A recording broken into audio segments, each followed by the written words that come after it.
Welcome to the Plant Fit Summit, bringing you the best in plant-based health and fitness. This is Luke and Toby, and today we have Teri Mosey. Teri is an international speaker, consultant, and author. She has over 20 years experience in the health and wellness industry and has a unique way to use our relationship with food as a pathway for personal growth, leading to sustainable, long-term healing and change. We start the conversation with Teri sharing about how COVID is an opportunity for us to learn and grow from. Enjoy the presentation. I mean, as a global community right now, we're being given an opportunity to kind of take this pause and then move forward differently and together. And one of the things that I can see it happening is shifting our priorities, with one of it becoming awareness about wellness, right? About what we eat and our coping mechanisms around stressful situations, how we connect with people. Maybe this will be the motivator that gets people to address some of the health symptoms that they have, but they kind of keep putting it off, right? Or maybe we'll start to think a little bit about, well, what can we do to have protective measures moving forward? You know, because the reality is that before this pandemic, we were out of balance as a global community. And now, since we've had this pause and, kind of like this lockdown, we've swung the pendulum to the other side, and it's kind of an extreme, but we need to reset. And that new normal is going to be interesting to see, but we're going to have an opportunity to address wellness and how we eat and how we show up to our lives. And it starts with the individual. So it's about finding balance within, and then it will have a rippling effect. Finding balance within, I think, of course, the first thing that comes to mind is hormonal balance. Based on your research, how many people are actually hormonally in balance? I can't give you numbers, of course, but I can say that the majority of people that I work with, anyone that I work with or people that I am in contact with, have some type of hormonal imbalance, because it's different. It's not just, sometimes we stereotypically think it's just a reproductive function, like when we say, oh, hormones imbalances. But the most common one is adrenal fatigue. And it starts with our adrenals, and it starts with, just a lot of different stresses that we have, whether they're real or perceived. We know so much about the mind-body connection. So, and then it starts rolling over, and it's rare that I meet anyone who doesn't have some type of imbalance, because it's hard to be healthy all the time and show up to everything fully, and we're human. We're supposed to kind of be, go through this roller coaster of life, but it's how we respond to things that makes a difference. So I would say the majority of people have some form of an imbalance within. With that in mind, what are some typical hormonal imbalances that come up? Yeah, I mean, the first one is going to be adrenal fatigue. And that's where it ends up rolling into other hormones, because all the hormones are connected. We like to kind of separate them. And, but if we start having adrenal fatigue, then we start having issues with cortisol, and then issues with insulin, and then issues with leptin, so there becomes this almost like chain reaction, this network that happens. But what I have seen from most of the research that I have done is that it really does stem back to how our mindset is managing our everydays and how we handle stress. So maybe diving into adrenal fatigue what are some of the contributing factors to it? Yeah, when we have adrenal fatigue, there's different types of symptoms that somebody can experience. Of course, you can feel fatigued, you can feel a shortness of breath, but you also start to feel some digestive dysfunction. You may get some gas, some bloating, some constipation. All of a sudden you have acid reflux, or you have some sugar imbalances, your blood pressure's a little bit off. You notice you're a little short, like you get a little moody, you have some like anxiety, right? So like you react a little bit more to things, so you get a little hypersensitive, you don't sleep as well. So there's all different types of symptoms that adrenal fatigue can bring. And what it's basically doing is causing a low grade of inflammation inside the body. And when you have that low grade, then all the other hormones kind of start getting to a space where they're overworking and underfunctioning. And you'll see some weight may pile on. You may see your sugar levels off. You can't really focus as much. People develop allergies, and all of a sudden they say, hey, I was just diagnosed with eczema. This is common to have different types of eruptions start inside the body, because things are just not in balance. Are there any specific tests that you can get to define that, to test that you are suffering from adrenal fatigue or any other hormonal imbalances at all? I'm not usually a big fan of of rushing somebody to the doctor to get tests, because first of all, they're just a snapshot of you in that moment, and they're not always taken in context, right? And then people get really literal and mechanical about things. And if you get really rigid about like these numbers, we do it with our food too, right? So people are like, I have to have 30 grams of fiber and I have to weigh every morsel of my food. When you do that, it creates this very rigid mindset. And when you create a rigid mindset, you actually activate that stress axis and make the adrenal fatigue even more. So I want people to chill out a little bit, like relax. You don't need to go get tests for everything. If you go to the doctors every year or two for a checkup of some sort, they do a blood profile that does your thyroid and your reproductive functions. Some of them will also do cortisol and vitamin D and C-reactive protein, so other factors. But it's up to your physician. But there's usually a good snapshot to see if there's an issue. I would more invite you to be intuitive and be aware, like when symptoms start happening, when you start having acid reflux, when you start realizing you can't sleep well, when you start realizing you can't recover from an exercise bout, that you're always fatigued, right? Like stop and say, okay, how do I need to shift the way that I'm doing things? Because the body is communicating with me and saying like, hey, how you're going through things right now, not so great. So take a moment, be intuitive and tune in with your body and your mindset and say, okay, maybe I have to shift the way I'm showing up to life.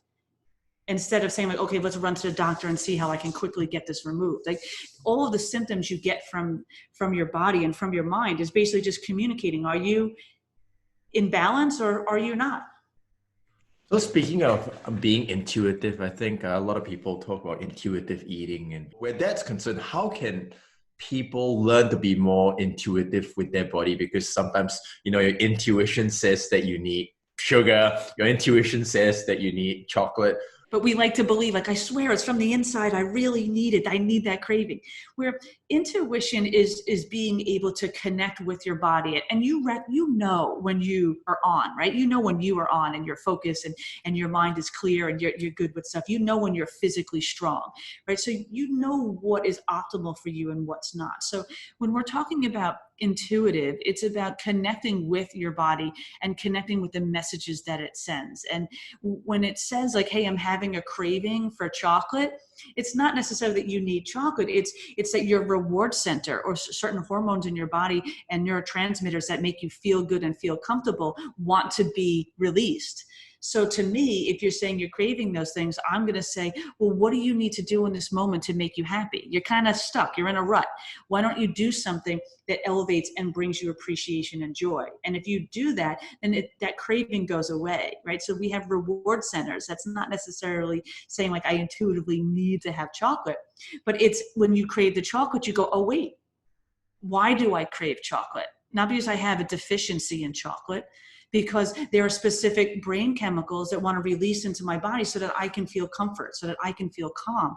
Because maybe I'm in a stressful situation, or I am, in a space of uncertainty. It's common to want junk food right now, by the way, big time, because it's flooding that dopamine and serotonin. It's trying to calm our nerves because our fight or flight sympathetic nervous system, our emergency state, is being elevated all the time, even just by watching the news. How can someone, for example, who is sick and depressed, how can they start better managing their situation? So I know it's hard for people to immediately get into meditation, but meditation and the different types of ways of going in is so important. But we can start by literally just having a moment during the day. I usually will go in the beginning of the day, I'll wake and I'll look for things to appreciate. So you're looking for things that are in your life that you just appreciate that you have, that are around you. And then when I go to bed, I have gratitude, because gratitude is for seeing how things have changed. So if you show some appreciation and you show some gratitude, it shifts your nervous system. It changes and quiets those fear centers in the brain. And it allows you to kind of start to balance those hormones. And that's a great starting point before getting somebody into maybe some breath work or getting them into meditation practices, which sometimes can be quite intimidating if you haven't done it before. So where gratitude is concerned, maybe you could run us through what your gratitude process is like, because sometimes I find that process, I do that process myself, and sometimes it can be quite intellectual, because I've got a little book that says, what are three things you're grateful for? And you almost kind of think of it rather than feel it. Maybe you can run us through what you do or you help your Exactly. clients. Yeah. Exactly. And that's the obstacle, because we get all in our brain like, okay, sure, Terry said to write a gratitude list, and you got the pad out and you're being all intellectual and mechanical about it. But if you're not feeling each one of those when you write it down or you think about it, then it's not going to have the same impact on your body. You can't hide in your intellect. And we love to do that as a society, as a global society. We like hiding our intellect, but we're really feeling beings. And if we want to impact our hormones, if we want to impact how things are and our processes of the body are working and to stay healthy, we have to feel, right? But feel without judgment. So it's okay, whatever you feel each day. Like, you're allowed to feel angry, by the way. You don't have to be happy every minute of the day. That's actually not healthy. You want to have emotions across the spectrum, so that when you're doing the gratitudes and you say, I am really grateful for my daughter, I want you to like picture her in your mind and like doing something silly that makes you smile. Exactly. Something that makes you outwardly smile.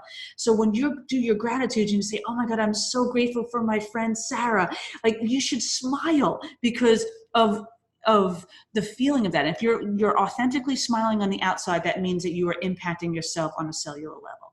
So feel it. And in the beginning, it's going to feel intellectual because it's just new. But do your best to keep sitting with it to the point that you can feel some form of an emotion. So where heightened emotions are concerned, especially in negative emotions, could that be a sign of hormonal imbalance in any way? Well, it's, first of all, there's emotions that are instinctual, and then there are emotions that are cognitive. So we have emotions that are raw. So like, if you are in a moment and something happens and you have an emotion of whatever sort it is, that's a real raw emotion, and it's incredibly healthy to have. But when we have emotions where something happens, and then now where it's like a few days later and we're sitting home and we're just ruminating about it, right? And we're getting ourselves angry. That's the unhealthy negative emotion that's going to impact our hormones. So having a raw, unique emotion in a specific situation that you're exactly in, super healthy. But if you keep just reliving it inside your mindset and keep flooding the body full of those neuropeptides, full of that emotion and that chemistry, that's where we end up having an issue. So, and that's where the balance in hormones is a problem. So to say all negative emotions cause an imbalance in hormones, no, but chronic ones, yes. Maybe you could run us through a process of chronic negative emotions that would impact the body hormonally. Like, it's all under the umbrella of fear. But like the ones that most people fear or are going to feel are going to be anger or sadness, are usually the two main ones. We can still feel shame, we can feel grief, we can feel embarrassment, we can feel frustration, but they're all under the level of fear. And when we're under fear, what happens is the body shifts the systems that it's operating in, and it stops repairing and rebuilding and healing, and it goes into like emergency mode. It goes into fight or flight mode, and then you just stay in that. So your body's not able to keep doing the processes in the body in a healthy way. So that's where the difference is in those emotions, if that makes sense. For those that don't understand, they just think hormones is just big word. Maybe you could just dive down a little bit what hormones are and how they actually affect our health and well-being. Yeah. So what hormones are is they're basically just chemical messengers. So they're messengers inside your body that allow every single one of your cells to communicate with each other so that you can function, so that you could digest your food, so that you can have an immunity, so you can regulate your blood sugar, so that you can, build red blood cells, so that you can exchange oxygen. So all those innate qualities that we have that allow us to be a being are happening by hormones helping all the cells communicate, like, hey, I need you to do that, hey, it's your turn. So they're just doing their job. They're workers, they're just messengers. So they don't cause anything, they're just the relay in between the cells. For example, if we take the hormone estrogen, how does a high level of estrogen affect someone, or even like a low level of estrogen is? So where that's concerned, how does that affect a person? Yeah, so we need estrogen, and I know, like, when it gets high, we all get a little concerned, right? But but estrogen is a hormone that is important to reproductive development, but it's also important to bone integrity. It's also important. It's a heart protector, and we also know that it keeps inflammation outside of our brain. So it's super important to have estrogen, but like when it gets elevated, You can see different menstrual issues. You can see fatigue, headaches, insomnia, hair loss, memory fatigue, so like brain fog. It can lead to autoimmune issues and thyroid issues and candida. And depending on male or female, in males, it can also lead to erectile dysfunction, infertility in both, and depression is big. So like when it's not in a balance, you have the ability to have all these other illnesses and just, imbalances occur, right? Where estrogen is concerned, I realize I pronounced it wrongly. Estrogen. It's okay. Estrogen. We all have different accents too. Indeed. So it's estrogen. So where estrogen is concerned, how does food affect estrogen levels? So our food and water production definitely has the ability to positively or negatively impact. So it's, we do have some endocrine disruptors in our food, especially with all the different types of chemicals that are used. So whether it's fungicides, pesticides, growth enhancers, the growth hormones in animal-based food, so there's a lot of different chemicals that are disruptive inside our food. But when we eat a little bit more plant-based, the thing about what helps to keep our estrogen at good levels is that it feeds our microbiome health. And our microbiome is heavily correlated with our estrogen levels. So when we eat more plant-based, it helps that estrogen dominance that people can be challenged with. I spoke to my wife, Emily, and a lot of women that have moved to a plant-based diet, what I've heard was they have less issues with PMS. Why is that? Because they no longer have that estrogen dominance. They probably had a higher level of estrogen or their progesterone was off. And then once you start eating more plant-based foods, what happens is you're improving your microbiome. And when you're improving that gut bacteria does a lot of stuff for us. It doesn't just help us digest food. It's part of our immunity. It's part of our hormone secretions and stuff like that. So we're just getting in a lot more health supportive nutrients by going more plant-based. So what about cleaner sources of meat like organic and game meats? Is that better in any way? I think that it's better than when we're having factory farmed animal. Yeah, it's all relative, right? So it's all relative. So when I grew up, people were getting their animal, having animals that were healthily, raised on a farm and not in the circumstances now. So things are just different. So when people say, my ancestors ate that way, we're just not in the same environment anymore. But I would say that if you can get like pasture raised animals that have not used any growth hormones and have not used any type of chemicals, that is, yes, better than going factory farmed, of course. Moving from estrogen to maybe testosterone, where testosterone is concerned, how can nutrition or lifestyle factors impact testosterone levels? Yeah, so like if we naturally want to help our testosterone levels, you need to sleep and you need to meditate, because those are the two natural ways, because one of the number one contributors to having testosterone issues is stress, with a very high correlation to anxiety. It also is affiliated with obesity, diabetes, heart disease, but the main ones that we're seeing is sleep issues and anxiety. So the best two ways of doing that is to make sure that you're sleeping a little bit better, as well as addressing your mindset, right? So those instinctual emotions that you keep bringing up, right? So we worry a lot. If you're a worrier, you're going to have a little bit more trouble with your different reproductive function. So does low testosterone contribute to erectile dysfunction as well? It is a contributor to it, and it's all comes back to that stress related. Stress is the number one cause. Yeah. Is there a natural way of boosting testosterone, or it's beyond just testosterone, but everything else? It's a lot more complicated than just boosting your testosterone. So people are like, oh, I'll take this and it'll boost my testosterone. There's just a lot more other hormones because everything works as a network. It's kind of like a web. Again, I would say I need you to sleep and meditate, and that can actually improve any type of erectile dysfunction. Indeed, sleeping and meditation, that's key. So yeah, we do need to sleep. We do need to meditate. Like we know too much about our mind-body connection and how consciousness plays a role in all of our health. It's good to eat well. It's good to exercise. But if you're not taking care of what's happening upstairs, like we're in trouble. 100%. So while speaking of that, since you brought that up, because you brought up the HPA axis, the stress axis a little bit earlier, so maybe you could just expand on that a little bit more for those that don't know what that is. Yeah, so we have a stress axis. It's called the HPA stress axis, and it is a connection of different hormones and processes inside the body that allow us to respond when we need to, right? Because in emergency state, we need to be able to respond to things. And the thing is, with the stress response, is that it's activated when something is real right in front of you, like if you're running from someone who's coming to attack you, or perceived. And what we're finding is the more stress issues that we have these days is not actual physical threats or danger. It's more of our mindset and our thought processes, and worrying and ruminating over things, or anxiety about our future, and uncertainty. And what that does is it brings us down this pathway, which is this HPA stress axis.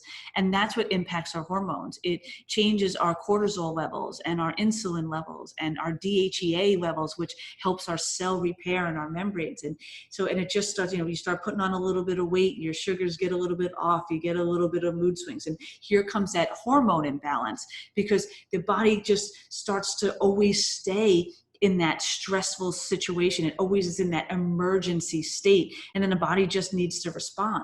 But then it underfunctions. It can only stay in that state for so long without it being an issue. Is there any way that the body actually stores fat based on specific hormonal balance? There are common spaces where we can hold a little bit more adipose tissue. Absolutely. So we can store fat in particular places, and there are different conversations that we can have about this. And, from an energetic perspective too, we hold weight in certain places because it also slows down our energetic frequency in that space, because that's the part of us that's being challenged. For instance, when somebody is struggling with weight, but they keep it really low in their hips and in their glutes, it's because they're struggling a little bit with what's called their root chakra, or feeling grounded and feeling safe.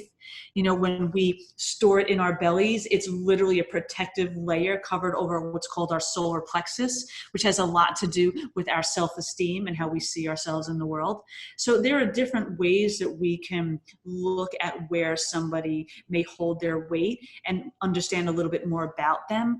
But remember, again, hormones are just the messengers, and the way that fat stores is going to be really specific to that person. And when we start to put on extra, is because physically it has to do with our immune system being challenged and finding our safety and our boundaries, right? Because that's what our immune system is. It's to protect us from the outside world. As well as then another layer is it goes into the energetics of our emotions. So it's a fear mindset. And then after that is also taking it all the way back to our consciousness level, which is really about a sense of belonging and feeling centered in life. So when we look at why people store excess weight on them, it's a lot more complex than just saying hey, you're this, so now you're going to have, arm flab. That's such a mechanical way to look at it, but we're such a dynamic human being. And I invite us to look at it and the different layers of who we are, because it allows us to appreciate who we are and makes it easier for us to evolve moving forward. What are the repercussions of these lockdowns down the track? Is handling the pandemic a little bit differently depending on what their current coping mechanisms are, right? So there are people who are using this time to perhaps say, hey, maybe I could find some protective measures moving forward. Maybe I do have some free time to look into wellness and address how I sleep, or address how I do things. And then there are people who are also just going to escape. We all have an escape plan from discomfort, right? So we're binge watching Netflix, and we're eating a lot of questionable food in excess, right? And, and we're just doing things that we wouldn't normally do. And first of all of it is okay, because this is just an unexpected and a time that we've never experienced before. Most of us have not had any experience of being in a lockdown before, or being and life being on such a great pause.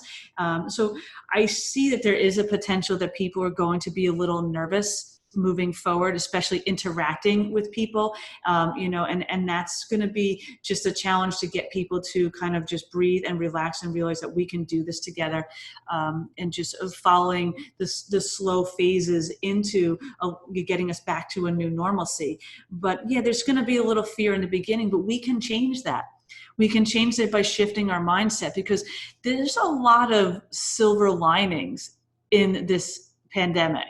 And I know that that's hard to say when you also see other news, but look at Mother Nature and what's happening right now. And like animals are like wandering everywhere because they're free. The pollution that's clearing from the water, from the sky, like it's amazing what's healing.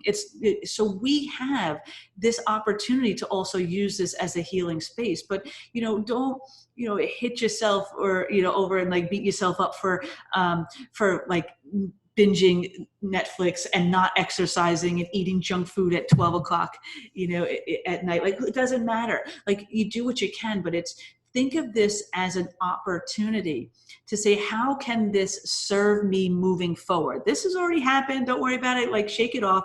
What can I do moving forward? And that's really what's going to be the game changer here. Are we all just going to run back to familiar because it's just familiar, and then we're going to be destructive to ourselves and Mother Earth and all that moving forward? Or are we going to say, hey, let's do things a little bit differently? So there's going to be a time where each individual one of us is going to have to make that choice. So let's say if you're working with a client and who's stressed, who's depressed, and who's probably been binging or just eating processed and refined foods takeout, what would be the first thing you would tell him or her to kind of get out of that space, get out of that bubble? Yeah, the first thing I would get them to do is to start doing some appreciation and gratitude stuff, to realize, okay, there are still good things happening. There are still good things. So if you can appreciate in the morning and have gratitude in the evening, it's a start. I would, if it is possible, it just depends on where you are, is I would invite you to get outside. I need you to get some fresh air. You can totally physically distance and still get outside. So I would encourage you to do that, because it makes a difference. Like, we're all in our homes for so long, and no matter how much we love our houses, like, we need to see other environmental stimuli. So get outside, get into the fresh air, feel a little sun if you can. Move your body a little bit, and move it in different ways. So if you're used to exercising a particular way, I invite you to do something completely different. Get out there and do a different type of exercise, just to kind of bring newness in and say, okay, I can be adaptable, right? This is an invitation to learn how to be flexible and adaptable in life. Okay, it's not about judging ourselves as to how we're responding right now, but saying, moving forward, can I learn from this so that I can be more adaptable and flexible? You got to have compassion for yourself and for others, because this is not easy. I love it. Compassion and love for yourself is key. What I want to know as well is, when you look at the lockdowns and people aren't allowed to go to beaches and go to the parks, but things like McDonald's are open. So there's a little bit of a disparity there. So if immunity is such an important factor to build a strong, robust system, why isn't that discussed more rather than, if you look at the news, they're talking about the next vaccine. What's your take on that? Well, so it just depends on, first of all, where you're getting your information from. So it depends on, who you're listening to. So there is like a mixture of both. There's definitely the fear mindset, where you're finding a lot of people in, like, let's just put them under the medical world, that just want everyone to stay home. They want to just give everyone vaccinations, and they just want everyone to stay still. And they're kind of almost just trying to control the masses, because there's just a lot of variables that they don't understand yet. We're still learning about the virus. So there's no concrete, and it keeps changing all the time. So they don't know enough. So when something's unknown, everyone has a little bit of a fear mindset. So you want to kind of get constricted, where I have seen plenty of information sharing, like, get outside, and you need to boost your immunity and improve your lung health, and watch how you're eating. You don't have to be perfect, so it's okay if you have a little junk food here and there, but also start to get things in that are going to help nurture you. Make sure that you are going to sleep at an appropriate time, instead of doing like things to escape life. Like, try to get into routines while you're here. So I think it's just depending on where you're getting your information from. I think there's still a good amount of us who are out there saying, like, get outside, but do it, respecting others with some physical distancing, get some sun, eat some good, healthy food, get to sleep, do your gratitudes. But, it's okay if you're not perfect. It's okay if you really do binge watch, 5 episodes of something in a row and, Netflix says, are you still watching? There's no shame. There's no shame. But just know that, like, try to make the bulk of what you're doing protective measures, because it's who you are in challenging spaces is where you are on your life's journey. Okay. So if we can show up and be like, oh, life is amazing and I'm so wonderful and namaste, because everything's amazing. But when all of a sudden difficulty, uncertainty shows up, that's who you really are. And so this is an invitation to learn about yourself, past your likes and your dislikes, and say, well, how is this helping the path of my soul? How is this helping me on my life's journey? What can I do moving forward? Right? So if you start having conversations like that, it gets me excited, because now all of a sudden this went from like, this is really scary, to like, this is kind of exciting. You can shift that by where you place your attention. So you mentioned a few things about immunity. Maybe you could give us a rundown on the 101 on building a robust immune system. There's just going to be a few things that I would say, like I would eat more plant-based. So if you're not someone who eats fully plant-based, I would just at least eat more plants. How's that? Like, make sure that you're getting, because they are the immune protectors, they are health supportive, and it's just not found in a lot of animal products. So immunity is going to ask for us to have that rainbow diet. It's going to ask for us to eat with a little bit more diversity. So even if like oats are good for you, please don't eat oats every single day. I need you to mix it up so you have some variety. And that's the key, one of the key things you could start to do for immunity. I also would have you start doing some lung breathing exercises, because not only are they meditative, but they're also going to help you to kind of just use your entire lung capacity, because we want to keep them strong, because especially with a virus like this that seems to be attacking the respiratory function. I would have you doing different types of mindset work. So you would be appreciating and doing gratitudes every day. And then I'd want you to move the body. And ideally would be in some form of rhythmic movement, as well as I would invite you to do some yoga, because that meditation and movement is going to make a big difference in circumstances like this. We need to be able to tune in, and we want to keep those hormones balanced. We want to keep that fight or flight response that really gets us nervous nice and calm. And the best way to do that is through breathing practices, good food, a little movement, and then sleep. Indeed, breathing practices is a big one, because that's something I'm really consciously working on right now. So where breathing practices are concerned, is there something that you could share with us, so that the certain practice that you've done with your clients, so that people can just maybe after this presentation, give it a go? Yeah. I mean, the first thing I would do is just try to get you to start doing some belly breathing, right? For a lot of times, especially if we're a little high strung, if we're a little, like nervous Nellies and stuff like that, we chest breathe. So we're not even using our whole lungs. So sitting up nice and tall, what I would just make sure that, like, you can even put your hand on your belly and make sure that you're inhaling and exhaling from your belly. So first, just take some breaths and just allow yourself to breathe. And what I would invite you to do is do a simple counting breath to start. So what we're going to do is we're going to inhale through the nose, and I'll do it with you, and you're going to hold it up there, and then we're going to exhale out through the mouth, and we're going to try to get every little bit out, like every little bit, like get every little bit out, okay? So we're going to sit nice and tall, and we're going to go and inhale through the nose for the count of 4. So we're inhaling in, 1, 2, 3, 4, hold it up there for a second, a little bit more, make sure it's through your nose, you're keeping your mouth closed, and then you're going to exhale through your mouth, all of it out, all the way out, nice and slow. Pause on the bottom, and again, inhale for 4 seconds up, 4, 3, 2, 1, hold it up on top.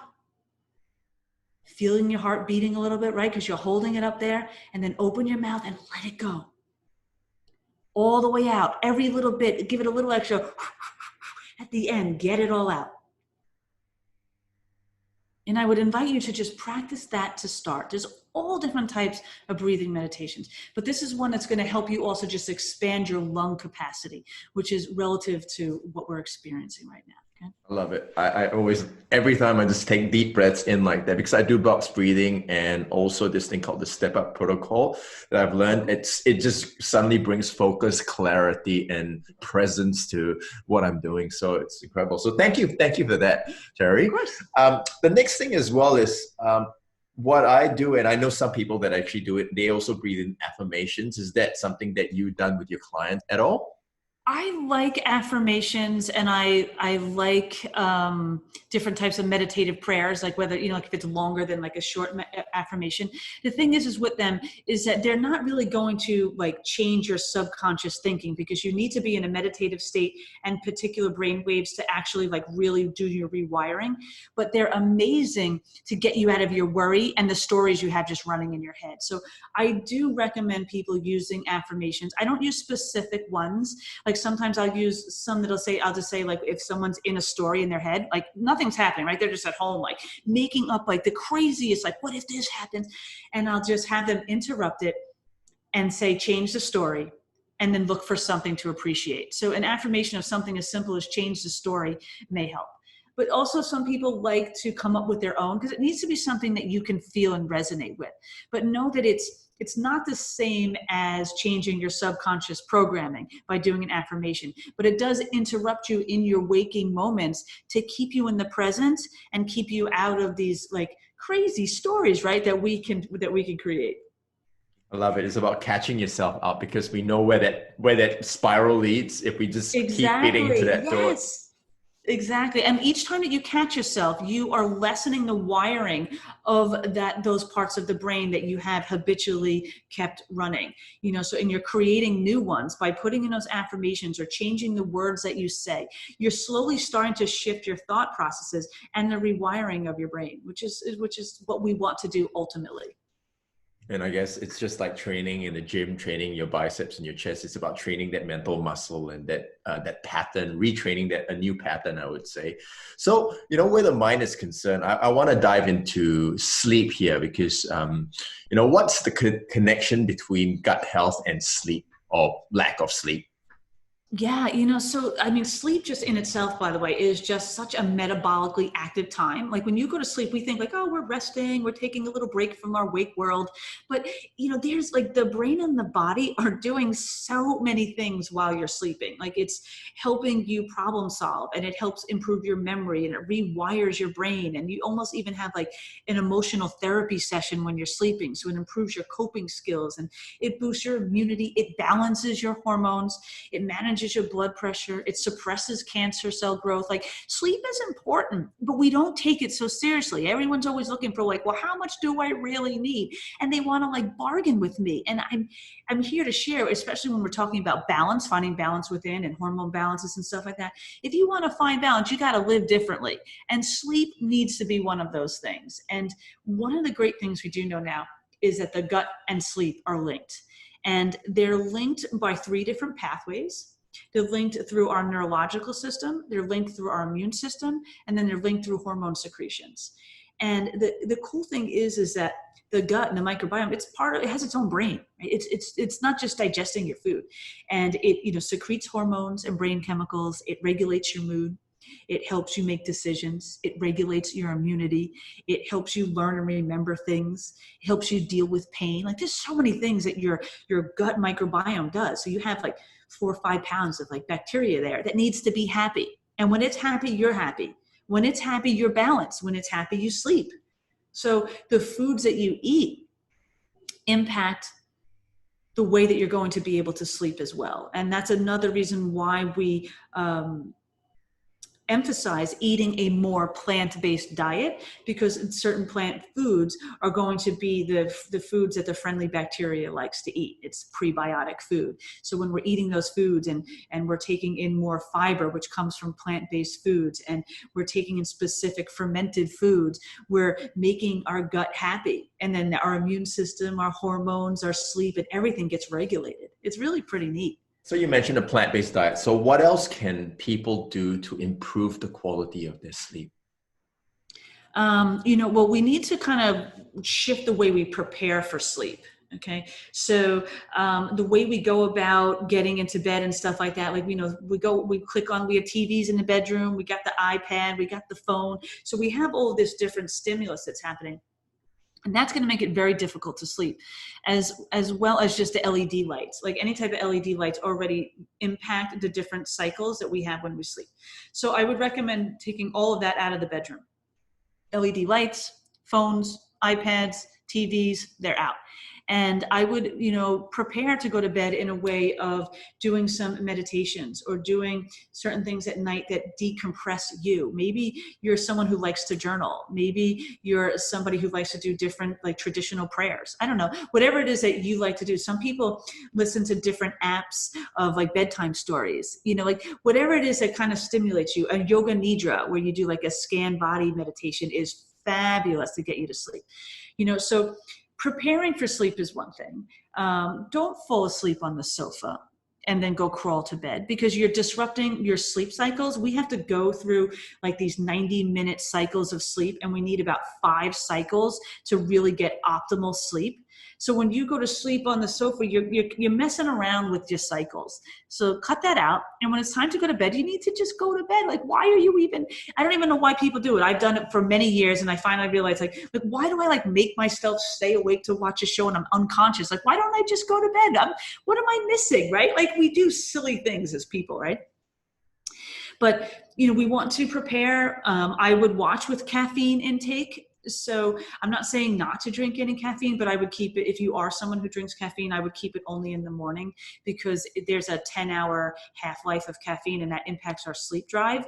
And especially if you're sensitive, if you have a little bit issues already with some worry and some anxiety too, like, it's not your friend. It's just not your friend. And people who, by the way, drink caffeine are not more alert than somebody who doesn't drink caffeine. Okay, it's just down-regulated their own personal caffeine, and now you're getting it from an external space. But you're not more alert, and you're not more focused, and you're not more concentrated than someone who doesn't. Okay, so you have to kind of nip that in the bud and enjoy caffeine, but not be addicted to it. And that's a big difference when it comes to sleep. So what else can we do for? I would eat a little bit of. I would have my smallest meal at dinner and my largest meal at lunch. Because there's a lot of things that are happening in the evening with the processes of us detoxifying and repairing. And, there's certain organs and systems that are activated and more dominant at certain times of day. And our digestive fire is the highest during noon. So we really want to do that so that we have our gut also has rhythms that are connected to our body circadian rhythms. So when you're eating late at night, you're messing with those. You're going to wake up. So, and then of course, it's always going to come back to your mindset.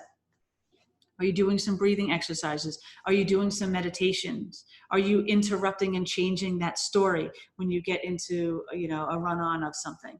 Because that's the number one reason why people have trouble sleeping. It's more coming from a psychological space than something chemical. You mentioned that we go through 5 cycles in a night. So how long is each cycle? Roughly? We have 90-minute cycles, and what the latest research shows that in order for us to fully get like the appropriate non-REM and REM, those are the 2 different types of sleep, to get their appropriate repair and like the upgrading that they give us, we need to go through those cycles 5 times, because the ratio, it's not the same 90, it's 90 seconds of non-REM and REM cycles types of sleep, but the percentages of the like non-rapid eye movement to rapid eye movement changes through each one. So in the beginning of the night when you're going to sleep, your body is kind of like weeding out the nonsense and is kind of figuring out what it's going to remember, what it's not going to remember, and all that kind of stuff. So it goes through kind of like a pruning process. And then later in the evening, it becomes consolidating it and and that's where your problem solving and your creativity comes from, is when you have more REM sleep. And that takes a few cycles for those ratios to change. So that's why we know we need 5 of them. When you only sleep 2 or 3, you're compromising your REM sleep.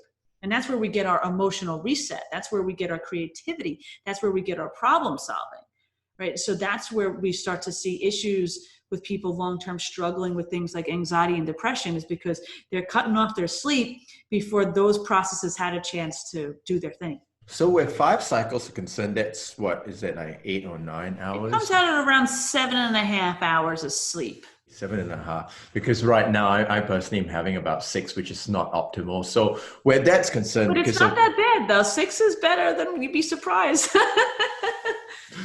definitely, I think some people try and get by 4 hours. Yeah, but So especially as an athlete like yourself, getting more sleep is also going to make you a better athlete. And this is something that now professional athletes are grasping. They're like, oh my goodness, wow, meditation and sleep makes a difference. It makes me actually stronger. It makes me fitter. And it's like, yeah. 100%. So where EMF is concerned, does EMF actually contribute to poor sleep at all? Things like your Wi-Fi networks. I don't know. The jury's still out on that kind of stuff. So I just know that the LED lights and stuff do impact our different REM cycles, but I don't know too much about the Wi-Fi's and stuff like that because I think it's still all very new, and that type of research just, I don't, it's, yeah, the jury's out. We can have this conversation probably in a few years and maybe we'll know more, but that's just, part of all science. We don't know. A lot of stuff we really don't know. For someone that is maybe a shift worker who has chronic anxiety, who's not sleeping a lot of hours and wants to actively try and go 7 to 8 hours, is there any way that they can improve the quality of their sleep while having 5 or 6 hours? Is there any way around that at all?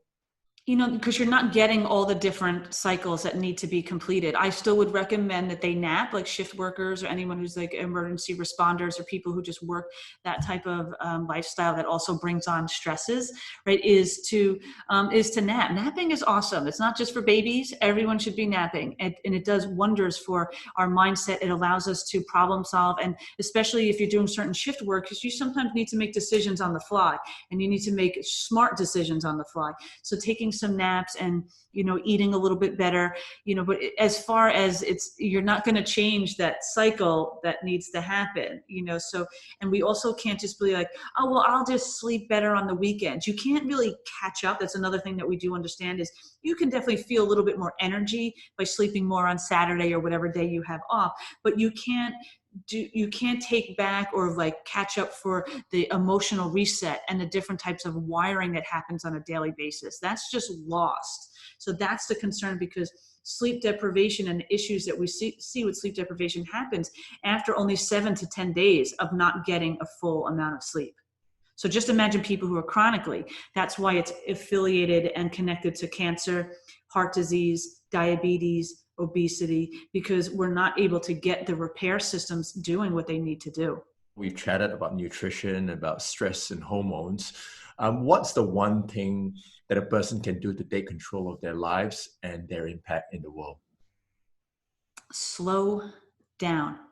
I need you to slow down, to become more aware, to be fully where you are. And because life is happening right now. And if we're in yesterday's worry or tomorrow's anxiety, we're just not even here. We're not even living. So my thing would be is to slow down and then to act with compassion. This is so important. Act with compassion, first of all, towards yourself. We are our worst critics. We give ourselves such a hard time, but act with compassion towards yourself and towards others, because the reality is that we're all doing the best we can with the resources that we have in this moment with our history and our background. So have some compassion, because you never know what someone's story is, or have some compassion for you. You've come a long way.